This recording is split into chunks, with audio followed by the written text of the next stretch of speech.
hot pursuit operation ko, sa tulong din naman po ng mga residente, ng mga witness, is natukoy po yung suspect po, sir.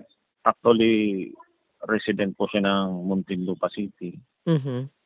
May kamag-anak lang dito. Umuwi lang siya last March. And according sa kanyang tsuhin is dati raw na gumagamit ng illegal na droga nung nandun pa sa Manila.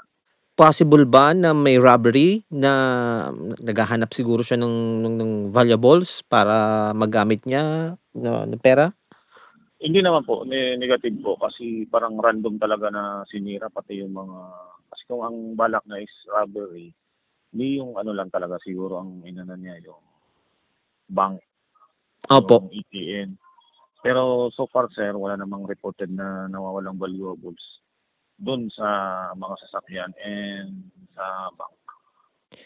Nung ginawa niya sir yung crime, hindi ba siya lango or bangag?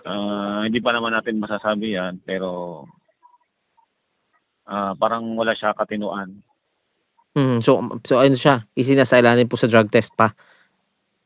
O ano po, possible po na gano'n ang gawin natin. Ito po yung land bank, sir, kararating lang. So magfa-file po sila ng kaso sir? Tingnan ko nga. Yes, sir, yes, sir. Yung mga may-ari po ng sasakyan sir? Yung mga may-ari ng sakyan, wala pa naman, hindi pa naman sila nag-ano, sir.